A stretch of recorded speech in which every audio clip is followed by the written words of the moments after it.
Know your enemy. That is a great song, and it is good advice.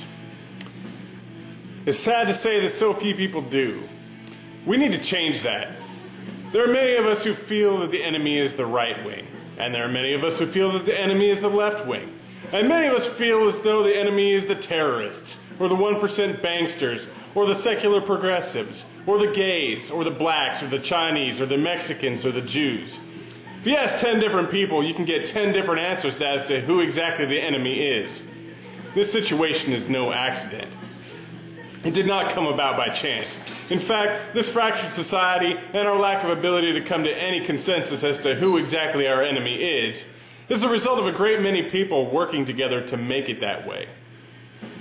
There exists in this world a conspiracy so vast, so evil, so powerful, that relatively few people can get past how unbelievable it all is to actually bring themselves to believe it. Most people dismiss it as a fantasy or fiction or conspiracy theory, as they simply can't wrap their heads around how it could all be possibly true. There are, however, a good many people like myself that know the truth about this group's existence and are working to expose it. Some refer to it as the Cabal, some the Illuminati, and some the New World Order. It doesn't matter what you call it. The fact is that this secretive conspiracy of megalomaniacs has our world firmly in its grip, and will all either be ended up dead or as slaves to them unless we can defeat them.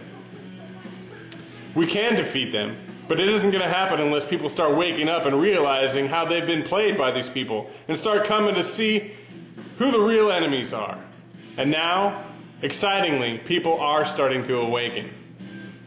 The recent scandal regarding Barclays Bank and the manipulation of the LIBOR by them and other mega banks represents a sea change in the media's coverage of the banksters. People are now realizing that the game is rigged, that the house always wins, and these forces behind the scenes are the reason that the world has become so indebted, and it is to them that the debts are owed. And by creating these debts, they've created debt slaves. For years, stories about this organization have leaked out with little notice from average people. Recently, however, their existence has become scientifically proven. Three scientists from the Swiss Federal Institute of Technology in Zurich, by using a vast array of computers, it was proven that this group of 147 super corporations with incestuous interrelations that currently hold our world in their grasp could not have arisen by chance, but rather there must be a guiding hand behind it. That hand, that unseen and seemingly insurmountable force, is exactly what we must defeat. You might ask yourself, where did all these sociopaths come from? These corporate CEOs that make multi-million-dollar salaries for denying people health care, or poisoning people's water supply with fracking chemicals, or plundering the pension funds of various states and municipalities. And among our elected leadership, just how did so many complete wastes of space, so obviously unconcerned with the actual electorate, ever get into office? None of this is accidental. These sociopaths are created from childhood using trauma-based mind control techniques. The Catholic Church's penchant for pedophilia and its systematic cover-up of it for the last generation is also not the least bit accidental.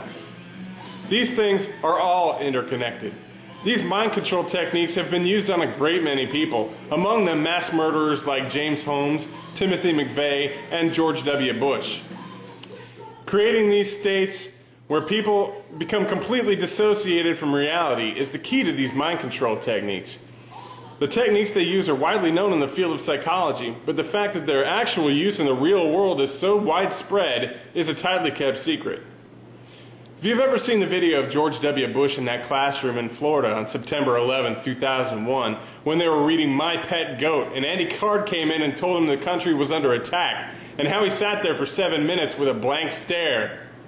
What you were seeing there was in fact one of those dissociative states.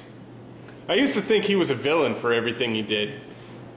Now I know he was a patsy and a slave, and ultimately I just pity him. They have discouraged the teaching of critical thinking skills within our education system to ensure a populace of easily manipulated sheep. But we're waking up. The zombies are coming to life. So, it's time to start to wake up from your dream. Time to question everything that you've been taught. It's time to reevaluate every premise, every postulate, every theory you've ever known about this world or your place in the universe. The truth is out there, but until now you wouldn't have heard it unless you went looking for it. Now the awakening is beginning. It's time to listen up, people. Listen to the sounds of the turning of the tide. The cabal can and will be defeated with your help, so get off the couch, turn off the TV, and get your ass in the game. I'll see you there.